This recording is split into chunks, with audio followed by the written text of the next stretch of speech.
Hello বন্ধুরা, আজকে একটা ছোট্ট 10 মিনিটের রেসিপি নিয়ে আপনাদের সঙ্গে শেয়ার করতে চলে এলাম। নিরামিষ দিনে কাকিমা কিন্তু এই রেসিপিটা আমাদেরকে বানিয়ে খাইয়েছিল, তাই ভাবলাম কাকিমা কিভাবে বানালে আমাকে একটু বলো, আমিও নিরামিষ দিনে এই রেসিপিটা বানাবো। বানানোর জন্য শুধুমাত্র ঘরে থাকা কয়েকটি পটল হলেই হয়ে যাবে। এখানে আমি 3টে পটল নিয়ে নিয়েছি, যেহেতু মাত্র আমরা 3জন ছিলাম তাই। এবার ওপরে পটলের খোসাটা একটু হালকা করে এইভাবে উঠিয়ে নেব। পটলের খোসাটা কিন্তু কেটে বাদ দেবো না। তো আমার কাটা হয়ে গেছে। এবার সুন্দর করে আমি যেভাবে পটল ভাজা কাটি এইভাবে কেটে নেবো, যাতে পটলটা ভালোভাবে ভাজা হয়ে যায়। তো পটলটা কেটে নিচ্ছি।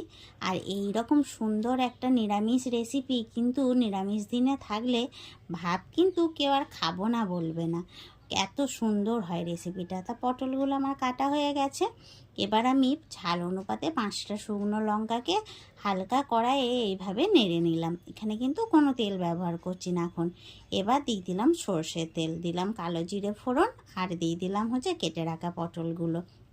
এবার লবণ হলুদ দিয়ে ভালো করে ভেজে নেবো পটলগুলো। তা পটলগুলো ভাজতে যতক্ষণ সময় ততক্ষণই ব্যাস। এবার পটলগুলো ভাজা হয়ে গেছে, আমি কিন্তু ঠান্ডা হতে দিয়ে দিলাম। আর এদিকে ততক্ষণ আমি মিক্সারের মধ্যে কাঁচা লঙ্কা, একটু বাদাম আর ঘরে থাকা কয়েক টুকরো নারকেল দিলাম। আর সাথে কিন্তু আমি একটু সর্ষে পোস্ত দিয়েছি, দিয়ে একটু মিষ্টি দিলাম। এবার ভেজে রাখা পটলগুলো দিয়ে দিলাম, দিয়ে এবার ব্যাস মিক্সারে পেস্ট করে নিলেই আমার গরম ভাতে খাওয়ার জন্য সম্পূর্ণ রেডি এই পটল বাটা রেসিপিটা। খেতে এত দুর্দান্ত হয় কি বলবো বন্ধুরা।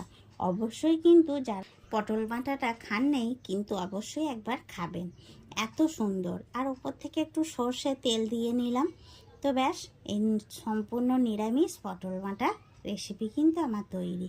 তো বন্ধুরা, কেমন লাগলো ভিডিওটা অবশ্যই লাইক কমেন্ট করবেন, আর ভালো লাগলে একটা শেয়ার করে দেবেন। আর এইভাবে কিন্তু সকলেই একবার বাড়িতে বানিয়ে খাওয়ার চেষ্টা করবেন।